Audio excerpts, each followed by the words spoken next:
know I will be recording the meeting so that people who can't make it right now can see it later. So I'm going to go ahead and I'm going to start sharing my screen. And we're going to breeze through this information. I do have quite a few appointments today, so I want to make sure I get to everything, but then also stay efficient on time. So we're going to talk about the new construction process today. This is my contact information. You can also follow me on social media. And if you have any questions, please reach out. I won't be able to take any questions today because we have a lot of information to cover.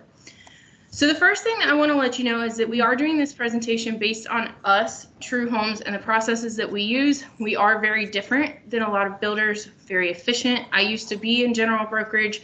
One of the things that I really appreciated about working with True Homes was how efficient they are on their processes and setting expectations. So just know that you might get a little spoiled with us, and it could be very different when you go to another builder. But in general, the overall process and timeline of how a home is built is very similar.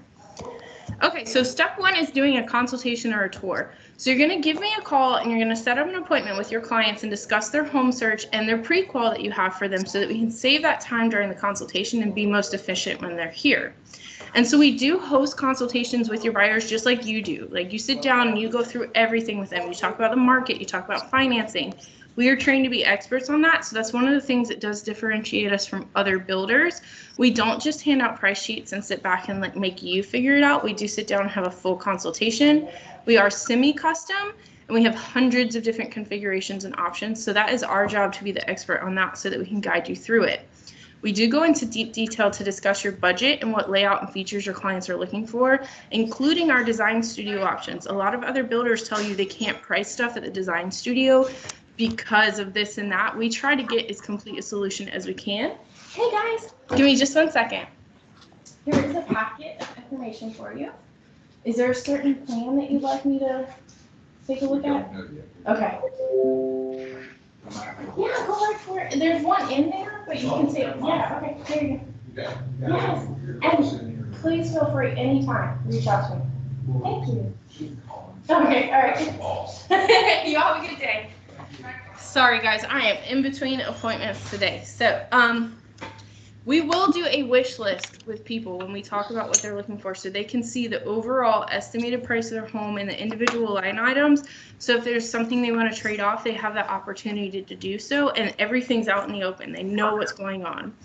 And then we also go and we tour homes. Like here in Anger, I have 7 different spec homes that are in some level of completion. So a lot of times when somebody comes in and a specific plan works for them, I have it here for them to show.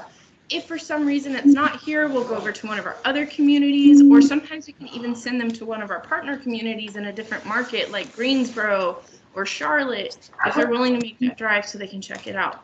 We definitely walk the lots that they're interested in so we can talk through the different lots and features there. So step 2 is when they're ready to contract. So they're ready to move forward. And we just need to know at that time the floor plan, the lot, and the front elevation or the look, whether it's brick, stone, porch, no porch, things like that, so that we can get the contract going. And we want to have a good idea of what structural options they want to add. Again, we are semi-custom, so there's a lot of things you can do to customize your home. And at this time, when we do a contract, a deposit is due. One of the great advantages of using one of our preferred lenders is the fact that the contract deposit is lowered with our preferred lenders. So instead of being, for example, maybe $3,000, it varies from community to community, it would be $500. So it's a great advantage to the buyers. And then we review the contract together. That's something that's very different about us as a builder. A lot of times the builder contracts are just sent out and you guys figure it out. I'm not here to answer your questions, just sign it. But we go through it and we make sure they understand it. They have proper expectations about the process. Review a timeline document that goes over a lot of the information we're going to go over today and let them know when to expect financial obligations and when they need to take time off work. And step 3 is pre-approval and finalizing their structural selections. So we work really hard on the front end to make sure that everybody is financially secure and prepared to move forward, because we don't want to put people in a situation where they've agreed to something but they haven't checked it out with the lender yet. So they have a few days after contract to get the pre-approval done and ready with their lenders. Again, this is another good time to be using one of our preferred lenders because they're plugged right into our back end system and there's not miscommunications, there's not time lags from them sending it to you and you sending it to me and then me sending it to my people. It just goes straight into our system.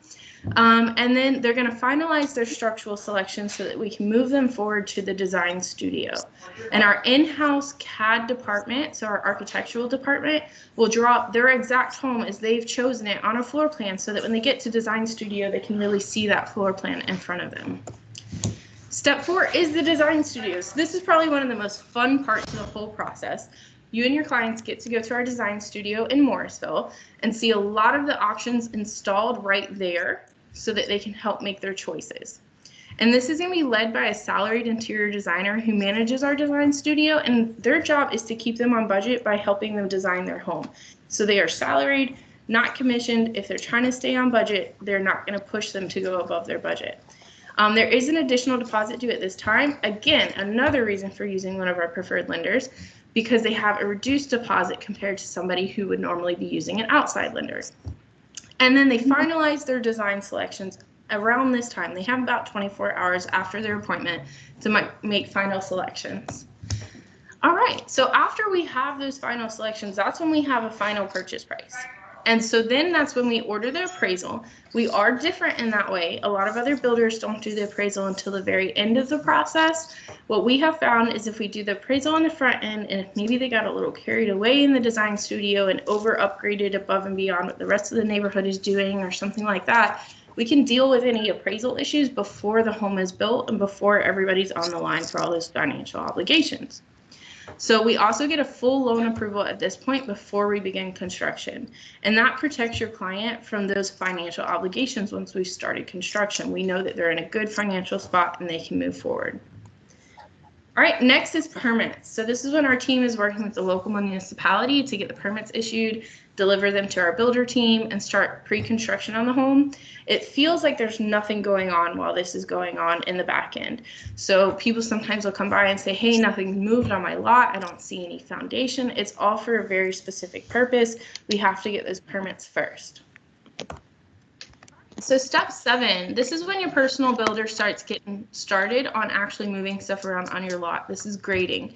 So they'll have one of the trade partners come out and grade the lot where the home is going to sit. And then you'll see framing up for the concrete to be poured. So if you're ever riding by and you see that going on, that is the grading. Next is going to be foundation. So the personal builder, again, is going to have one of our trade partners come out and pour the concrete for their foundation. And they're working with their local inspector at this point for the municipality to make sure they pass that foundation inspection. I bring that up because you're going to see multiple times throughout this where I talk about how there are inspections. That will help explain to you and to the clients why it'll be something happening and then a lull, and then something happening and then a lull. It's all intentional, and if you can set that expectation with your buyers, then their experience is going to be much better. So step 9 is framing. This is when we actually consider construction beginning. It's not yet safe to enter the home until the framing is done and a roof is on the property. We love for people to come by and visit their homes. It's exciting and we get that, but we want to be safe. So we will always ask you to check in with us first before you go on site, and we'll let you know when it's safe to enter the home. So around this time is when the personal builder will reach out to the client to set up a new home review. Again, this is very different than other builders. They're going to walk the lot. If framing's already started or complete, they might actually go in the home with them. If it's just in foundation, then they'll kind of explain what's going to happen. They'll set expectations about timelines, make sure they have their number for any questions. When I was an agent, it used to feel like tracking down a builder was like, I don't know, like you had to be a private detective or something. They never wanted to talk to you. But our builders are very different, very personable, and client-oriented. So they're also going to work at this point with the local municipality to get to pass the framing inspection. So sometime between this point and mechanicals, which we'll talk about in a minute, termite treatment will be done on the home, and that's where you'll see all this green stuff on the lower portion of the studs on the first floor, and you don't want to step in that. So if you're ever running through one of our houses and you see wet green stuff on the floor, please don't step in it. It will stick to everything and you'll never get it off. But that is the termite treatment. Okay, so mechanicals. So this is when the personal builder is going to have the trade partners who do plumbing, electrical, and HVAC come out and start installing that stuff that's going to go behind the drywall. They're also going to be getting multiple inspections along the way. And this is the best time to schedule a pre-drywall inspection. And you want to partner with your personal builder to time that appropriately, because you want to get it in when they're done with the mechanicals, but before they do drywall.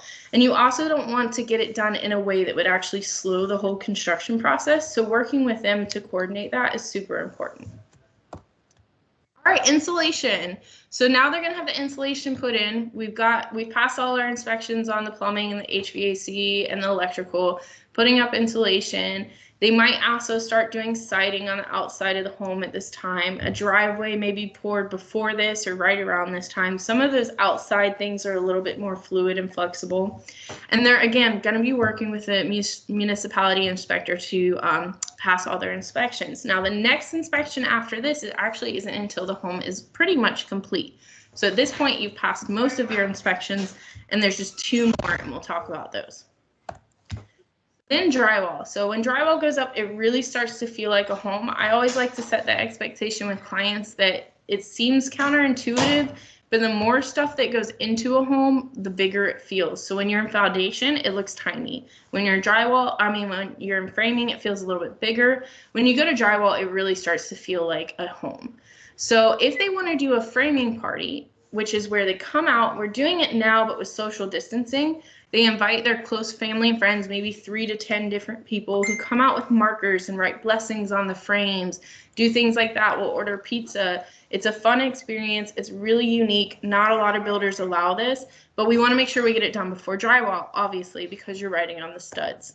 So again, they're going to be working with different trade partners from here on out. You might have multiple different trades in the house at the same time, somebody doing flooring, somebody painting. It just depends on what the schedule is, but they are going to have a very tight schedule that they're trying to follow. So if there's going to be any point where you're going to ask for something special to be done, or maybe an inspection, we'll talk about that in a little bit later, then you want to make sure that you're coordinating with that personal builder, because you could throw off the whole process without realizing. So make sure you're communicating with us and with your builder through the different processes. And next is paint and trim. This seems pretty straightforward. So they come in, they start painting, and they install trim. The one thing I like to highlight here is this home is going to be painted multiple times. So don't feel like that first round of paint and trim is what the final process is going to look like. Then you've got your cabinets and your countertops. So cabinets get installed, countertops get installed. Sometimes it's at the same time or close to it. Sometimes it's at different intervals, but generally they're done in the same kind of process. It's a great time to come in and start getting videos and photos and measuring things. It's definitely starting to feel more like a filled out home. Then flooring is installed except for carpet, which comes later in the process, a little bit closer to it being done. And sometimes this is because the actual flooring, especially like the laminate products and stuff like that, have to be acclimated to the home. You can't just throw it down immediately. So again, paint, trim, and fixtures are going back up. So we're doing more paint. The local municipality inspector is going to come out once the fixtures have been installed to pass for an electrical inspection. And once that has passed, they will authorize a meter to be put on the home. A quality inspection. So at this point, the home is pretty much complete. Our personal builder and somebody from our warranty team is going to do a walkthrough and determine that the home meets the model level quality. So we always compare everything to the quality of our model, and they might have a punch list to fix some minor items. So usually around that time is when the inspector comes back out to do their final inspection, and they issue what's called a certificate of occupancy, which is what we need to be able to sell that home. Then the home is cleaned, and this time frame is the best time between that final inspection. Coordinate with the personal builder. If you're going to do a third-party home inspection, you want to do it so that they have the inspector's report prior to doing a walkthrough with the clients. So we'll talk about that in a minute. So the new home orientation, this is where the personal builder reaches out to the client and to you, and they spend a couple hours walking the home with the client and showing them different features and functions of the home. At this point, that home has been walked through by multiple people, by our warranty team, by the builder, usually by myself as well, by the municipality inspector. I mean, it's been walked through multiple times, and we're just making sure that it's meeting model quality standards. Other builders will sometimes call this a blue tape walkthrough, and they don't spend a lot of time quality checking it before this point. We do that a lot, so it should be very minor stuff that you guys are pointing out that needs to be fixed. because we take quality so seriously and we do that so many times up to this point. So this is generally a week or so before closing, and any items that would take more than that time frame to address would actually push the closing back, because we do not close with open items. So that's why you want to make sure that your inspector has given them the report prior to this meeting, so that we have plenty of time to address the items on that report.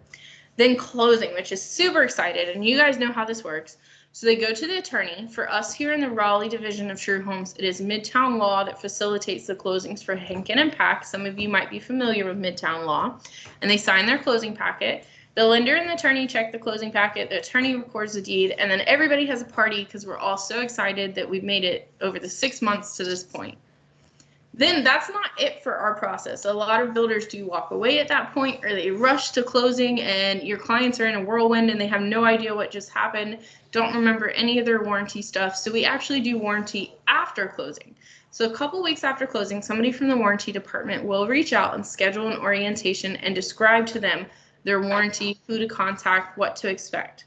With us, we do purchase a third-party warranty that we service, but that way, if anything were ever to happen to us as a company, your clients are still protected from the warranty. So they get a 1-year warranty that is for faulty workmanship, for things in front of the drywall, like trim issues or nail pops or anything like that. And then the 2-year stuff behind the drywall, so faulty workmanship for the installation of your mechanicals. And then the 10-year warranty is for structural. So they get a 1, a 2, and a 10. So that is pretty much it. I know I flew through that super fast, but I just wanted to make sure I got the chance to cover it for everyone. So now I'm going to open it up, and that way if you guys have any questions, I can address those. And I will say the one question I've gotten so far is, what part of the process takes the most time? And there's 2 things that take the most time. First is permits. Each individual step of the building process honestly doesn't take that long. It's just that we have to wait for inspections, but the permits can take a good chunk of time. That's why it can feel like for a month nothing's going on, because all those permits are being issued on the back end. The other thing that takes up the most time is the stuff that the clients have to do on the front end, finalizing their structural options and getting all of their loan paperwork done. The faster we can get them into Design Studio, the faster their whole process goes. Sometimes just a week delay on the front end actually turns into a month or 2-month delay on the back end, because so many of those things depend on that front end stuff. So that's a lot of information. I'm going to stop sharing my screen now. Do you guys have any questions? Anybody? Okay. If not, then what I'm going to do is I'm going to go ahead and end the meeting. I will have this available. I'm going to post it later. I've got a lot of appointments this afternoon, so it might not be immediately, but I will get it posted. And then that way you can review this information. I know I flew through it really fast. If you have any follow-up questions or any ideas for like a 2.0 version of this, please feel free to email me or text me and let me know. I would absolutely love this. This seminar came out of the idea of an agent who just wanted a little bit more information about the new construction process. So guys, thank you so much. I appreciate your time. Have a great day.